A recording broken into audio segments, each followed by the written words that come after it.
Good morning, good afternoon, good evening. A warm welcome. Thank you for tuning in. If you're by now becoming someone who watches these videos, I'm very happy that you're here. We're going to talk today about the first 9 or so New Testaments and fragments as well. And we're trying to build a picture here of this argument that we can't find anything in the first century, and then there's a profusion of manuscripts that arrive on the scene in the second, and quite a few of them, and we also get lots of Gnostic Gospels as well. Different forms of Christianity arising, and we definitely see them in the second century. So nothing first, and then a relatively vibrant boom in fragments and written dialogues and information, stuff like this. So let's have a look. I'm just using slides to see how this all works out. Let's have a go. Yeah, so New Testaments, first New Testaments, timeline, fragments of timeline. So we have, and I'm going to read from a section of my book, the Codex Ephraim and the Codex Alexandrinus as well. So this is early 4th century.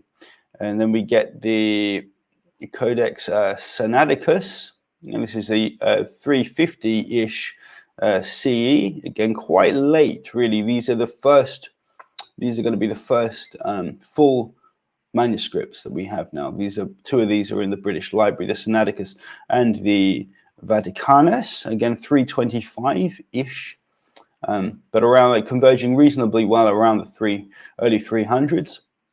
And I have some, and we see here we've got the Bodmer. Now these are going to be fragments, so I put this here. Now we come to fragments.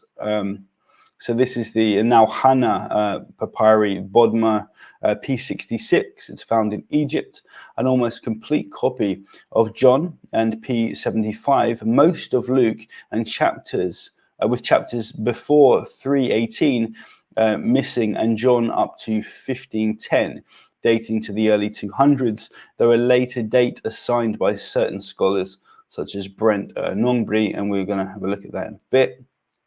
And then we get to the Chester Beatty manuscript right here, and this is the actual manuscript, early 3rd century. This is containing fragments of the 4 Gospels and very early copies of 7 of Paul's authentic epistles as well as Hebrews, yes, as well. Now the Oxyrhynchus papyri, let me see here. This one, again, 2nd or 3rd century. So these are fairly small fragments as well, but we do find them. I think these are in Egypt as well. And lots of these are found in Egypt. And of course, this will show us that Egypt was a hotbed of this activity of writing early Christianity. It's not in Judea, not necessarily in Rome. It's in Egypt. And lots of these were found on the same big rubbish dump, essentially. But that's what we find here. The Magdalene fragments, 2nd and 3rd century. Let's have a look here. Magdalene, found within the above collection. So volume. I'm going to go back to the Oxyrhynchus very quickly. A voluminous collection of Old and New Testament scripts dating variously to the first few hundred years of the Common Era. P90 fragments from John and P104 from Matthew, dated to 1 to 200 CE. So this is a reasonably early date, but they are still insubstantial. Again, 1 to 200, that's quite a wide berth, but we see a 2nd century dating really for these manuscripts. The Magdalena fragments, we got this on here now. I'm just flipping back and forth to my written work.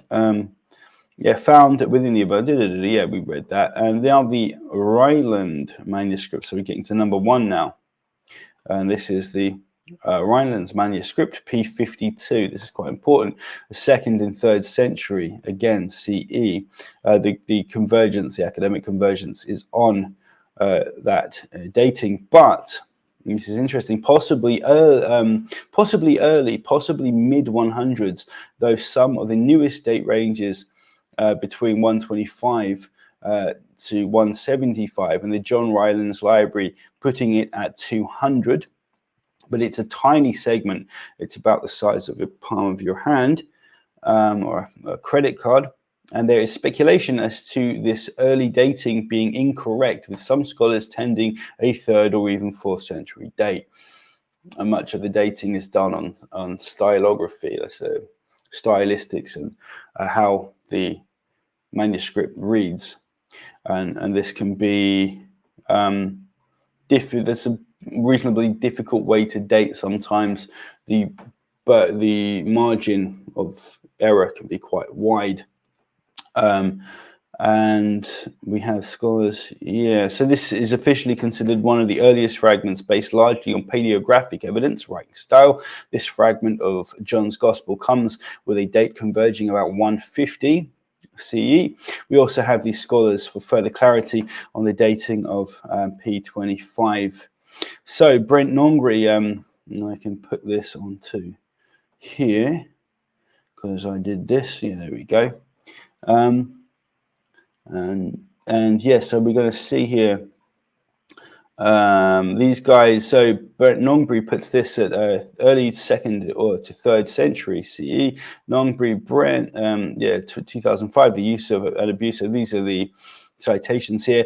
Don Barker puts this at 2nd and 3rd century, and Pascal Orosini and Willie Clarice proposed a 125 to 175 date. So we'll see here these guys 2 to 1, 2nd to 3rd century, with Pascal Orosini and Willie Clarice putting it earlier. Now, even the early date suggests that it's perfectly feasible that this is a date within the range that we see other evidence for the Gospels coming to light. This is, I don't know where this was actually, I should find out where this was found. I'm sorry I don't have that information, but we will see. Obviously, Irenaeus is the first to really note 4 Gospels, and this comports with this 175 date if we push it forward quite well. So it's perfectly okay to state really that the 2nd century saw the birth of these documents and their evolution within a few decades into this 4-square edition, the canonical version. But this is still pre-Nicene, so there will have been variations, and we know that there are variations within these texts. We have people like Papias quoting from a Matthew that we no longer have. So yeah, that's that. Unfortunately, this leaves a wide berth for wiggle room for even these earliest fragment dates. It was found in Egypt. So I think that this earliest one, again, is found in Egypt, hotbed and fountain of non-literal and non-historical Christianity, along with all the other fragments listed above. We must reiterate, Egypt was a melting pot and a veritable cultural dragnet for all manner of esoteric religions, indeed entire religions and their deities being created, whole cloth within this northmost region of Africa, Seraphis and Asclepius being prime examples. Where is it? We will notice that none of these dates conflict with the thrust of the argument laid out so far. This is and as we will see in these videos, it is only really possible to argue a date for New Testament texts in around the mid 2nd century. Sorry. There is also no viable way to offer manuscripts, papyri, nor any archaeological evidence whatsoever for gospel events that are at all relatable to eyewitnesses, nor indisputably found in the first century. So, to reiterate, via the extant archaeological and manuscript evidence, we therefore put forward a very real possibility that the entirety of the stories of the Gospels come to us 100 years plus later than the time of the historical Jesus Christ, offered to us in the official record of the Orthodox Catholic churches.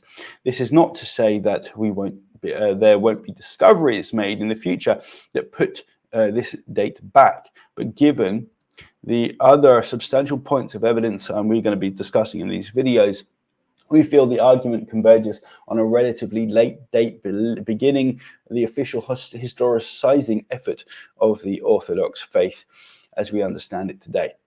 Now, I want to be clear here, if I am ever wrong in these videos, if anyone can offer any interesting facts, anything I've overlooked, any important details, I am more than willing to correct myself in everything I do here. I want to be completely, I want to run this channel completely in accordance with good, strong historiography.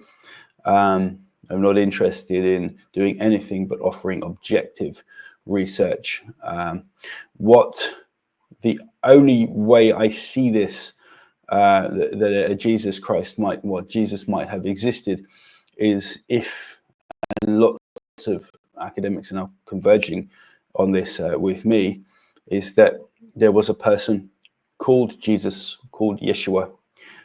He lived sometime, perhaps in the first century, that we don't have. I mean, we already have Jesuses who lived in the first century that were rebels, that were rebellious. Even a guy with 100 and somewhat rebel fishermen that followed him around, and that this person, whoever he was, died, was executed by the Romans. And we already have figures like this, and I'm going to express and explain who these people were in coming videos. I've written on this, quite, I wouldn't say extensively, but what we know, I have researched.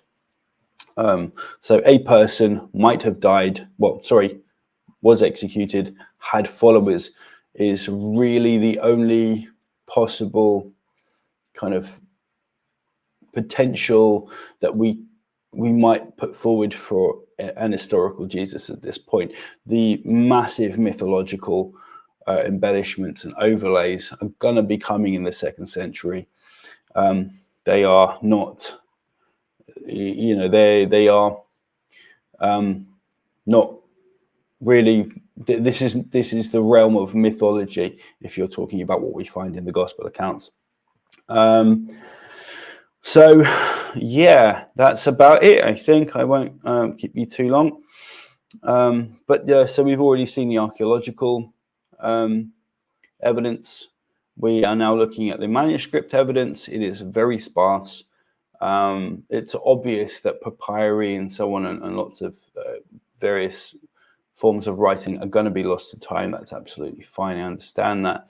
But the fact that these things are found in Egypt is in itself quite revealing.